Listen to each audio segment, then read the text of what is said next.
Hello and welcome to World Talks here on TVP World. I'm Diana Skaya. Chinese President Xi Jinping welcomed France's Emmanuel Macron on Thursday for high-stakes talks on trade and China's ties with Russia.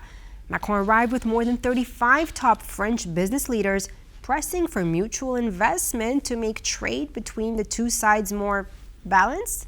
Well, joining me now to discuss this further is Benjamin Sibille, the founder of Collectif pour un service civique européen. Benjamin, welcome to the program. Glad to have you on with us. Now, Dobry wieczór. Benjamin, France faces a record trade deficit with China. What's driving it?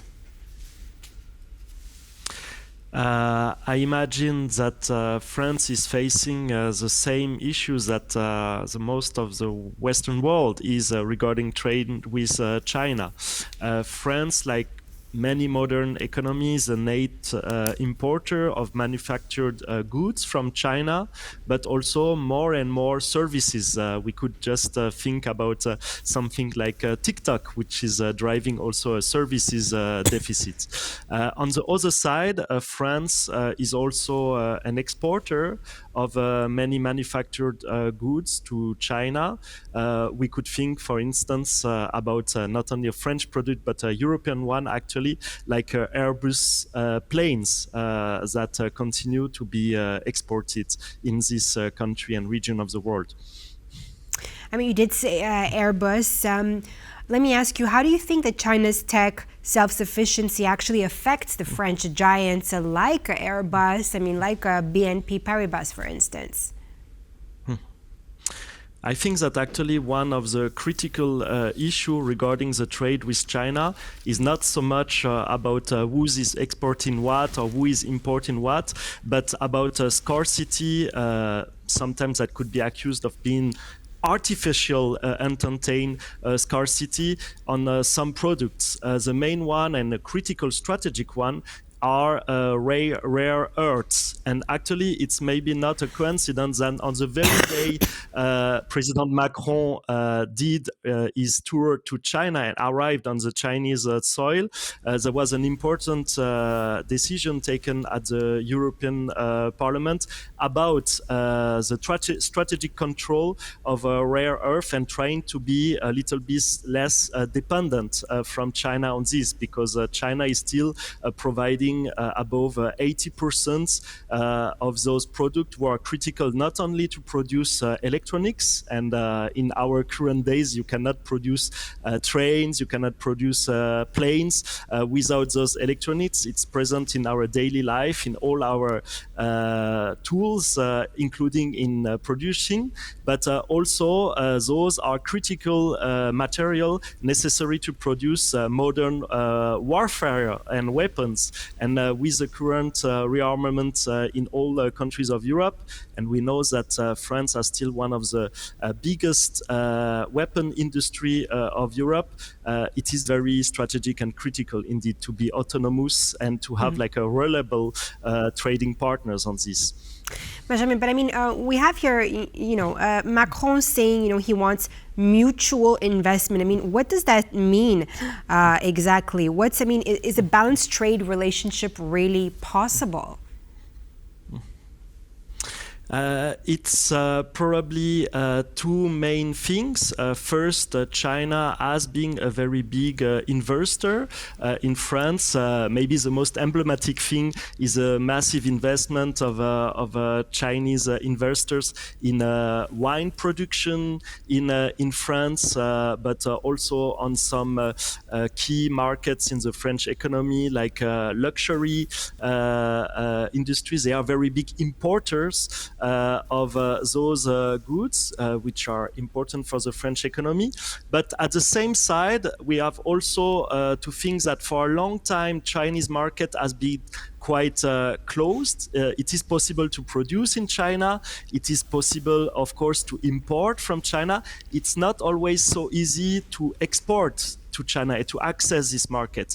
And Chinese market has become one of the biggest and the most active in the world. So probably there is also a key thing in the negotiation about opening more the Chinese market, which is growing in consuming goods, and maybe making it more easier for European industry and French industry to actually access this market in a mutually beneficial relation.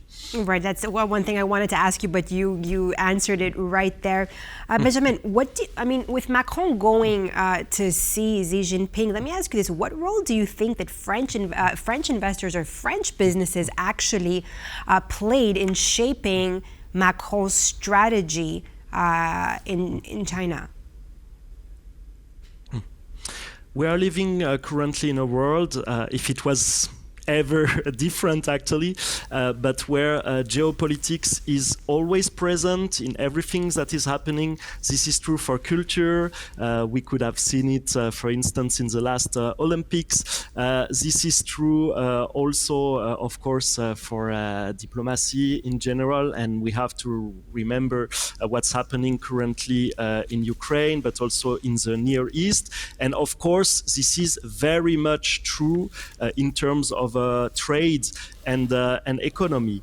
And so for sure, investors from France are important in designing, let's say, the expectation from this trip to China. But at the same time, let it be reminded that France is a country of Europe who has the oldest relation with China. First with China as a country.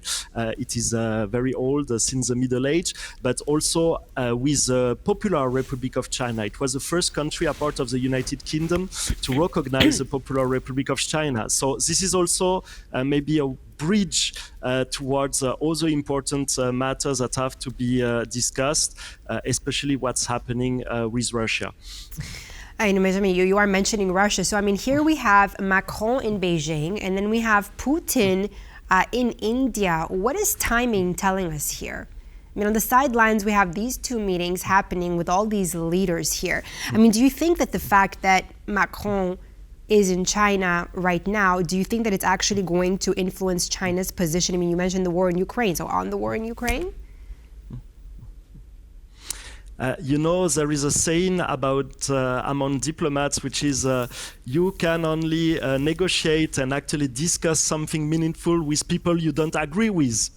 Some say even with your enemy. So for sure, it is not because there is a discussion with China that it means that there is an alignment or a closing up with China, which is not an enemy, of course, but we do disagree on a lot of subjects. But it is true that Chinese position regarding the aggression of Russia towards Ukraine has been for a long time what some could describe as a balance, supporting Russia a lot, but also trying to have some distance from this aggression and adopting an open position of let's say, neutrality, even if it's not the proper term. So for sure, China is key in the negotiation that are about to start and have already started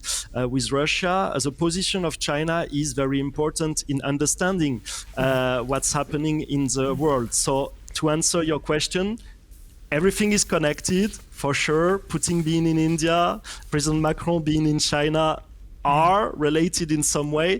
Now it's so in timing what terms does play a factor here. Thank you so much, Benjamin Sibille, founder of the Collectif pour un service civique européen, for being with us here on World Talks. And thank you for watching World Talks. I'm Diana Skaya. Stay on with us here, TVP World, for more news and analysis.